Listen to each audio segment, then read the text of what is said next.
नमस्कार, जय हिंद। अभी जिस मुद्दे पे मैं बात करने जा रहा हूँ, देश या किसी भी स्ट्रीम मीडिया ने, बड़े मीडिया हाउस ने इस बारे में कोई भी चर्चा नहीं की है और मुझे लगता है कि उन्हें कोई फर्क भी नहीं पड़ता, ना वो करना चाहेगा।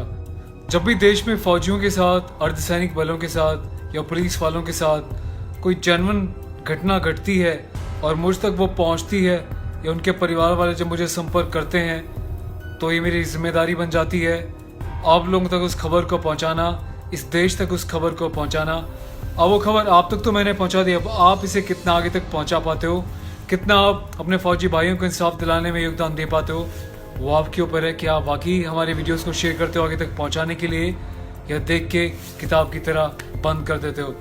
तो आज हम बात कर रहे हैं अजीत परमार की, जो कि CRPF central reserve police force में एक कोबरा कमांडो थे। कोबरा कमांडो का मतलब जानते हैं आप? एक जैसे छानी होती है ना, आटा छानते हैं, छनता है, ठीक इसी तरीके से फिल्टर होता है एक कमांडो। एक सिपाही के बाद वो एडवांस कोर्सेज करता है, बहुत ज़्यादा सेक्रीफाइस और बलिदानों के बाद एक कमांडो तैयार होता है।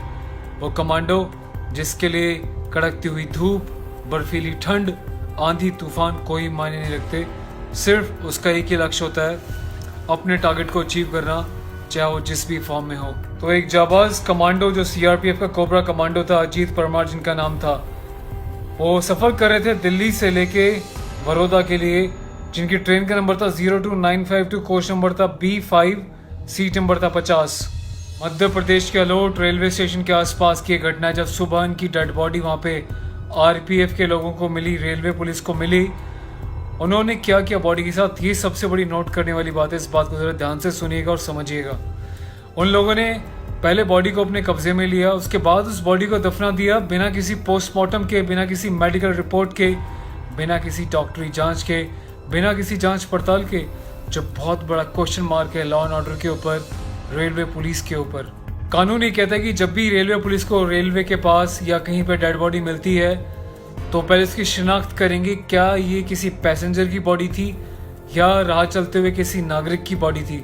उसके बाद उसका फोटो खींच के, अगर उसकी पहचान नहीं हो पाई, उसका वॉलेट या कोई और ऐसी चीज़ नहीं है, तो उसको न्यूज़पेपर में, नेशनल लेवल के न्यूज़पेपर में या TV के माध्यम से, सोशल मीडिया के माध्यम से पब्लिक तक पहुंचाया जाता है। यदि हफ्ते 10 दिन के अंदर कोई भी रिवर्ट नहीं आता, उसके बाद उस शरीर का अंतिम संस्कार कर दिया जाता है। अंदाज़ा लगाया जाता है उसके बॉडी पे गुदे हुए टैटुओं से, लिखे हुए नामों से, पहने हुए कपड़ों से अंदाज़ा अगर लग जाता है किस धर्म का, तो उसकी धर्म अनुसार उसका अंतिम संस्कार कर दिया जाता है। लेकिन यहाँ पे क्या हुआ? यहाँ पे कुछ भी नहीं हुआ। ना तो यहाँ पे पोस्टमार्टम हुआ, ना कोई मेडिकल रिपोर्ट हुई। पुलिस ने सीधा उठाया और एक सामान की तरह गड्ढा खोद के उस कमांडो की बॉडी को उसमें दफना दिया। वो तो शुक्र है कि कमांडो का जो भाई था वो खुद RPF में है। जब रेल पहुंची महाराष्ट्र, मुंबई के आसपास, जब रेलवे में देखा गया कि उनका सामान बिल्कुल अनअटेंडेड है, कमांडो साथ में नहीं है, तो घर वालों ने और पुलिस ने इंक्वायरी की, पूछा, तो पता चला कि फलाने ट्रैक पे एक डेड बॉडी मिली है सुबह सुबह। जब पूछताछ करते हुआ परिवार परेशान होकर इस स्टेशन तक पहुंचा, अलोट मध्य प्रदेश तक पहुंचा, तो और भी खौफनाक मंजर था। पुलिस ने बोला कि पोस्टमार्टम हो गया है, लेकिन जब पर्दे खुलती गई तो पता चला कि ना तो मेडिकल जाँच हुई थी, ना ही पोस्टमार्टम हुआ था, और बॉडी को उठा के सिर्फ गड्ढे में दबा दिया गया। मतलब ये एक सम्मान है देश के कमांडो का, एक फोर्स के व्यक्ति का, जिसके साथ ऐसी बर्बरता हो रही है। वो तो शुक्र है कि पता चल गया, अगर पता नहीं चलता तो एक आम आदमी की लाश ऐसी गड्ढे में दफन हो जाती, क्योंकि पुलिस अपनी जिम्मेदारी से भागी, RPF अपनी जिम्मेदारी से भागी। यदि लोकल हॉस्पिटल को बताया गया था, वो भी अपनी जिम्मेदारी से भागे। उसके बाद क्या हुआ? जब परिवार ने सवाल पूछे तो ना तो प्रशासन के पास कोई जवाब था, ना पुलिस के पास, ना RPF के पास, ना ही मेडिकल डॉक्टर्स के पास। तो बदले में एक्शन हो गया है। वहाँ का जो भी इंचार्ज था उसको पुलिस डिपार्टमेंट से सस्पेंड कर दिया गया, RPF से, और साथ ही साथ मेडिकल टीम का जो वहाँ पे कंसर्न अथॉरिटी, उसको भी सस्पेंड कर दिया गया है। लेकिन क्या सस्पेंड कर देना बहुत है? कब लोगों में जिम्मेदारी आएगी अपने काम को लेके? कब ये लोग अपनी जिम्मेदारी को समझेंगे कि जिस सैलरी का तुम खाते हो, अपनी परिवार को खिलाते हो, क्या उसके प्रति थोड़ी भी फर्ज नहीं है, थोड़ी भी जिम्मेदारी नहीं है? क्या आपकी जिम्मेदारी नहीं बनती थी इंक्वायरी करने की, थोड़ी इन्वेस्टिगेशन करने की, या पोस्टमार्टम के लिए बॉडी को भेजने की? अगर डॉक्टर के पास लेके गए थे तो डॉक्टर ने क्यों पोस्टमार्टम प्रॉपर ढंग से नहीं किया? क्यों बॉडी को देख के वापस करके उसको सीधा दफनाने की इजाज़त दे दी?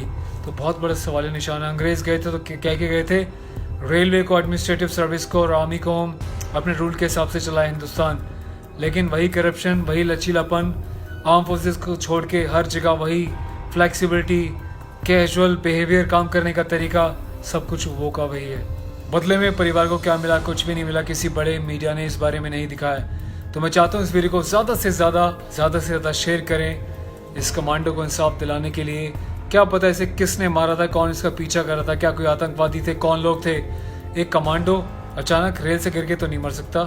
कोई राह चलता हुआ पैसेंजर भी अगर हाथापाई भी हो जाती चोर उच्चकों से तो भी कोई उसको मार नहीं सकता था। इस बात की गारंटी तो कोई भी ले सकता है। कोई भी व्यक्ति जो कमांडो के बारे में जानता है वो समझ सकता है कि कमांडो को मार के फेंकना इतनी आसान बात नहीं थी। तो वो कौन सी ऐसी साजिश थी? क्यों ट्रेन के अंदर कैमरास फिट नहीं? क्यों आए दिन snatching, mobile snatching, chain snatching, लूट खसोट होती रहती है रेलवे के अंदर? बहुत बड़ा क्वेश्चन मार्क है रेलवे के ऊपर। तो भाई इस वीडियो को शेयर कीजिएगा और हम प्रार्थना करते हैं रॉयल सोल्जर चैनल के माध्यम से अजीत पारमर भाई की आत्मा को प्रभु परमात्मा शांति दें, उसके परिवार को उस दुख से लड़ने की शक्ति दें और भाई को इंसाफ दिलाने के लिए वीडियो को प्लीज़ शेयर करें। Thank you so much for watching royal soldier on YouTube. Take care of yourself, stay safe.